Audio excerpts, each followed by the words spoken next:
Eric, let's start with you. Can you tell us about the inspiration behind this year's conference theme, Self Actualization, Finding Your Purpose and Fulfillment? One. And two, why is this topic particularly important for men in our community today? Well, the thing is the division, labor affairs and social services. We work in the community. We work with the people of the community, and we have seen a need to empower men in general. Very little is being done for men, and so we decided that we will take this opportunity, especially as November being the what do you call it, the men International Men's? International Day of Men, which is in November, to be able to concentrate especially on men. And we decided to start this conference. This is our second one. For last year we had one as well, which was our first one, and that one we theme it "What is in your pocket." And this year we are going with this year is self-actualization, finding your purpose and fulfillment as a man. The reason why we choose that, because we are realizing that a lot of times men do not have enough values or on themselves. They are just living. They are just being there, while yet society expects a lot from a man. And so because of that, we thought it is time for us to continue to help empower the men in the sense of them finding themselves and to be able to get that value that they carry around and to be able to use it to be like a example, to be a way that others can look up to, and then be able to help strengthen the male in our community. I find it interesting that coming from a time when things were described as being male dominated, a male dominated world, that we found ourselves in a situation where men now are finding themselves needing to be empowered. What would your take be on that, to go from what I would term as one extreme to the next? Both of you can chime in on that one. Well, the thing is that, Cedric, there are times that, like you said, there was a time when people are saying that we are living in a man's world. But then the thing is that if you take a little, how will I say it? If you take an, a view, a look at the world today, we are realizing that most issues that are coming out in the community, we have delinquency, we have dropout of school, we can have a long list of negative things, and then most of them are attributed to male, young men, people who are they started to lose any kind of value. So everything now, I used to have this saying by stating that the way most young men today are being raised, they're being raised by single mothers. Then they go to school, they have female teachers. Then they go after school program, they have female coaches. I think I can even dare say that even when they go to prison, they have female guards. So there is no male kind of a role model for them to look up to. So seeing that, you are being guided, directed in the position where, yeah, there is no role model, male role model. So then there is no reason for I to be one as well. And that is what we want to abstract from the men. We want to show them, look, you have values. You have place in the community. There are things that you can do to be able to hold on to these things so that you can really be someone in the community. Our past doesn't have to determine our present and future. And so, because of that, we want them to see the other side of the coin, by way of speaking. We want them to see, I can make a difference. I can be a role model to someone that is coming up. You know what I'm saying? So because of that, these are the things. That's the reason why we chose this topic: self-actualization, finding your purpose and fulfillment in life as a man.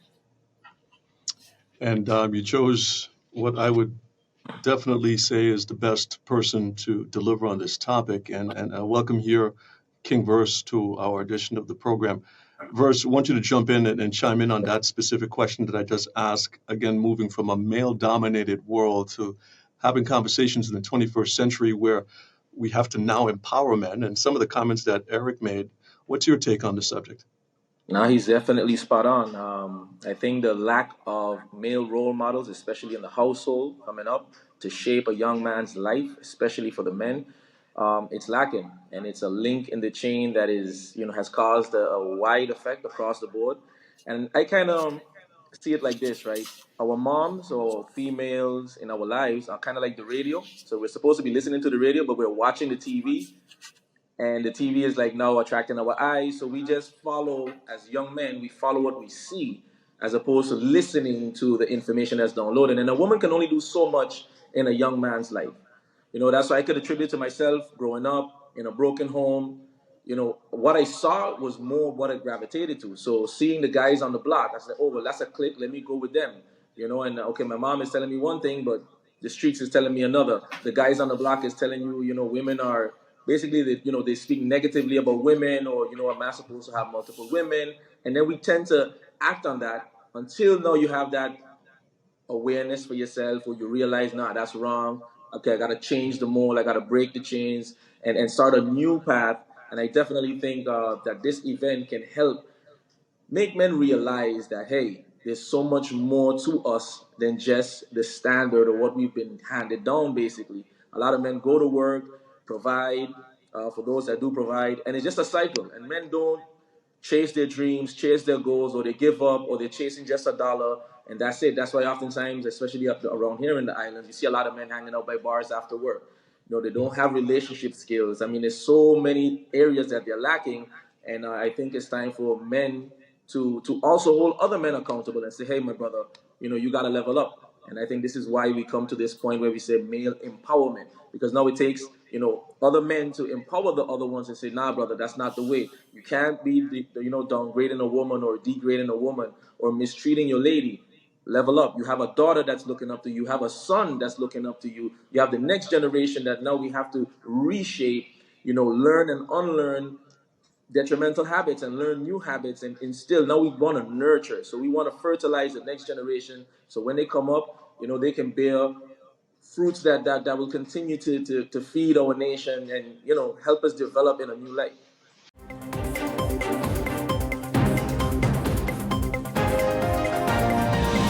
Transportation Department of the Collectivité de Saint-Martin is conducting strict road inspections of bus drivers from both French and Dutch Saint Martin who are authorized to operate on the roads linking the two parts of the island, particularly on the new bus line number 2. This initiative is essential to guarantee high-quality service and passenger safety. Our team went on site to observe these checks and gather feedback from both passengers and drivers. Our controllers that you're seeing probably at the foot of Concordia or at the mini club, they are there informing the public that, it's not the right place where you can take the bus, the public transportation to get to whether you want to go to EDF, whether you want to go to the hospital or you want to go to the social security or whether he wants to go by a school in Concordia, because when you stand to the foot of Concordia, you're only obstructing the traffic. But they are there and they are informing you, and you're being given the service that you need as quick as possible, because when you go at the Gare Routière, a bus comes in a few minutes and they pick you up and they carry you exactly where you want to go. So I don't think that the controllers are there to trouble no one. All they are doing is that they are trying to make the transportation sector more efficient, I would say. And their job is very difficult, but I think that in the future they will be better aimed in what they are doing, and they will be much more efficient.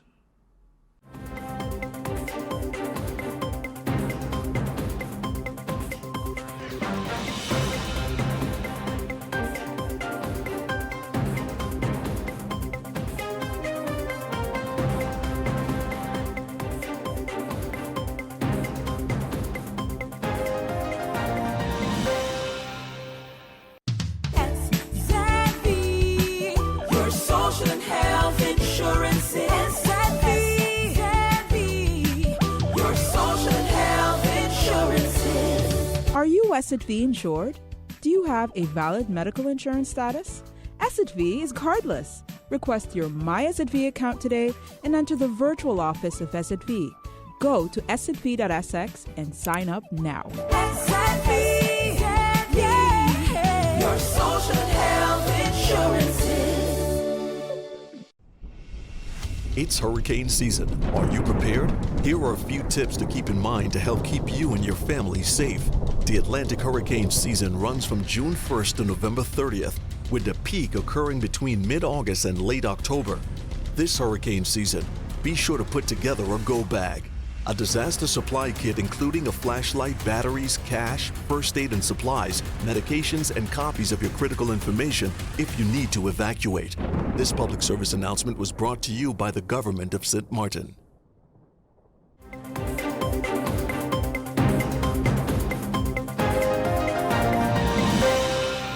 Madam Chair, through you, I'd like to dive right into the questions, starting first with the question from the Member of Parliament, Archwell M.R. Arian. The 1.2 million, there was an intent in the past, and the current government issued the land based on that intent to generate this 1.2 million.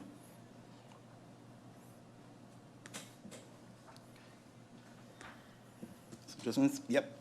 In response, through you, Madam Chair, in February of the year 2002, a ministerial decree was issued to the developer for a parcel of water rights in the lagoon.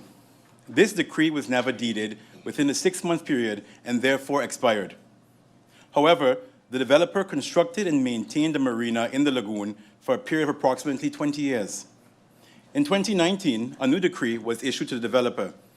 For this new decree, 2 new meebriefen were made.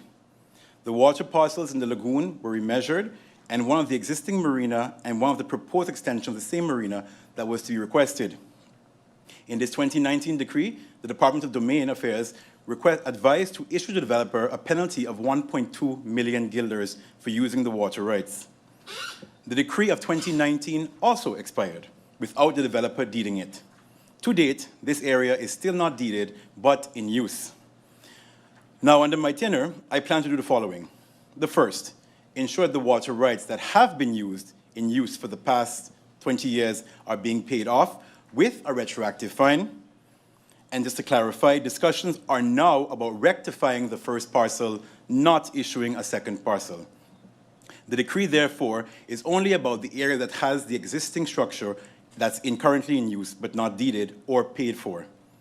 In this decree, the retroactive payment of 1.2 million guilders is also included as a condition to get the deed passed, meaning that the monies are going to be paid to the government as soon as it is deeded.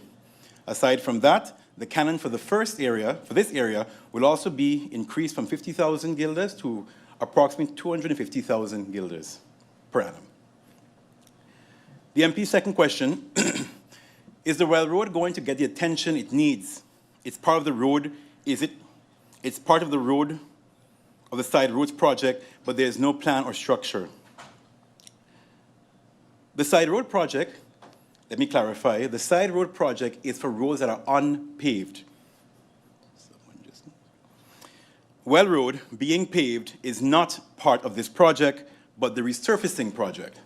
As mentioned during Central Committee meeting, Well Road is considered for CapEx 2025, which has more budget and more time for implementation.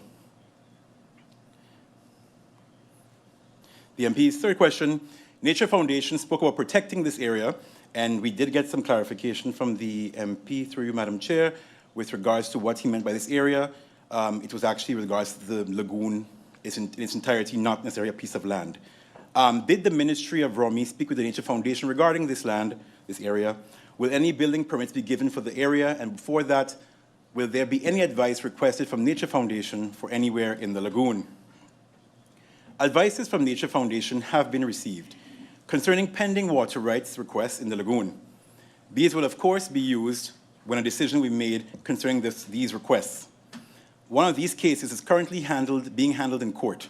It pertains to a negative decision concerning the issuance of water rights and is being defended by the government lawyer. The entity who got the negative decision went to court in disagreement of this decision. Whenever a new request will come into VROM department, which is the policy side of the ministry, they will be asked, of course, for advice. If they deem necessary that the Nature Foundation is consulted, this, of course, will be done. How many approvals have been issued for water rights in the lagoon this year? During the Central Committee, I indicated that no water parcels were issued. This relates to my time as minister. Upon further investigation, the department noted that 4 decrees were issued for water rights in the lagoon between January and May 2024. These may briefly are 81, 2018, 49, 2023, 68, 2020, and 61, 2023. For the 4 water parcels, and as far as the department could determine, the Nature Foundation was not consulted. Moving on to the questions of MP Darrell T.J. York.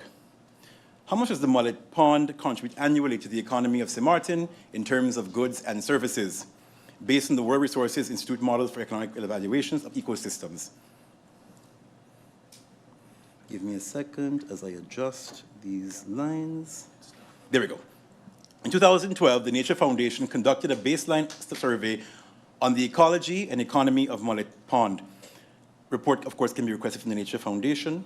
Based on the United Nations Environmental Program, UNEP, World Conservation Monitoring Center 2006 document, in frontlines, shoreline protection, and other ecosystems services from mangroves, the value of the 880 square meters of mangrove habitat, which represents the Mullet Pond ecosystem, is equal to $792,000 per year towards the economy of St. Martin in its intact form.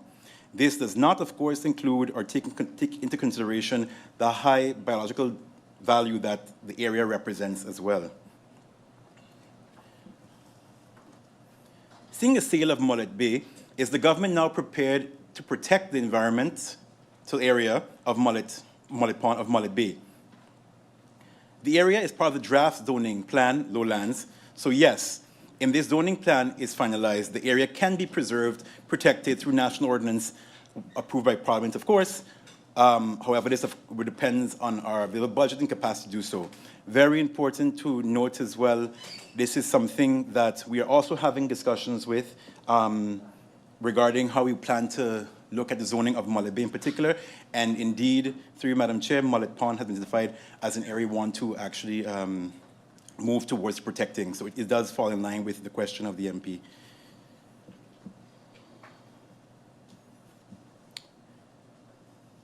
The MP references newspaper article, Mullet Bay received the green light for the sale. What is now the plan to acquire it, seeing it a matching rights clause was placed in the ENYA addendum. MP does not think the island is in a financial state to be a real player in a bid to match anything. Very short, the government is indeed looking for financing options, which most naturally won't be shared at this very early stage of deliberation.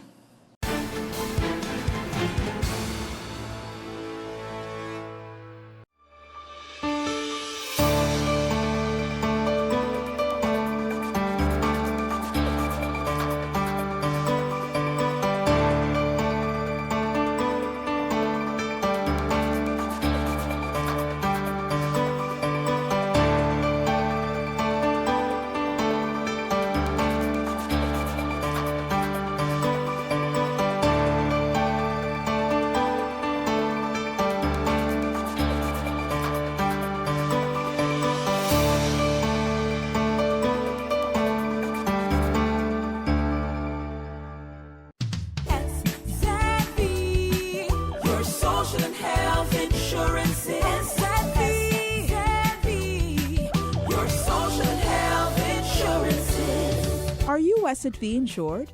Do you have a valid medical insurance status? SXV is cardless. Request your My SXV account today and enter the virtual office of SXV. Go to sxv.sx and sign up now. SXV, yeah, your social health insurances.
At a suburban car park 20 minutes from downtown Philadelphia, members of the local Puerto Rican community have come together to show pride in their homeland, their music and their flag. The comedian Tony Hinchcliffe's description of Puerto Rico as garbage still very much in the minds of those here, like political activist and union leader Evelyn De Jesus. So, I'm Puerto Rican. There's two things you don't mess with, Puerto Ricans. You don't mess with our flag, and you don't mess with our island. That's taboo, that's sacred to us. He invited us to this fight. And one thing about Puerto Ricans, we're warriors. We're from the Taino tribe. So now you want to fight, you're going to get it. Ms. De Jesus says many Puerto Ricans living in the US are Catholic and in the past may have tended to vote for socially conservative candidates who want stricter laws on things like abortion. But she says it's different this time. People are coming out in droves, the youth. I have 3 grandchildren in college, 1 in North Carolina and 2 in upstate. The colleges are ramping up, doing phone calls. The youth want change, and she's the one for change. The outpouring of rage in the Puerto Rican community over the garbage comments is something Democratic politicians such as US Congresswoman Nydia Velázquez are also hoping will turn the state their way. That tiny island might be instrumental in saving democracy. Donald Trump has since sought to distance himself from the comments, saying he didn't know who the comedian Tony Hinchcliffe was and that he did a lot for Puerto Rico when president. Ms. Velázquez, who was the first ever Puerto Rican elected to the US Congress, says that doesn't wash. Donald Trump has a record of contempt and disrespect against Puerto Rican. We saw it when Hurricane Maria hit Puerto Rico. He tried to withhold money that was appropriated by Congress to help Puerto Rico, to assist Puerto Rico. So we know that Donald Trump is a small-minded kind of person that will do that. And he has fostered this climate of hate and rhetoric that bring a comedian to feel that he could make jokes at the expense of the Puerto Rican community. So this is payback time. Many of those here today have come from out of town to help local organisers like Karen Rodriguez, who's been out canvassing Puerto Rican voters in Philadelphia since September. If the Puerto Rican vote breaks for Kamala Harris wins. So it comes down to outreach. It comes down to who comes out to vote. And I think with all of the outreach that has been happening across the state, it's going to be a very significant impact in the election. If the state does go the way of Kamala Harris here, these Puerto Rican Americans will no doubt be dancing and having their last laugh. In Philadelphia for Checkpoint, Corin Dan.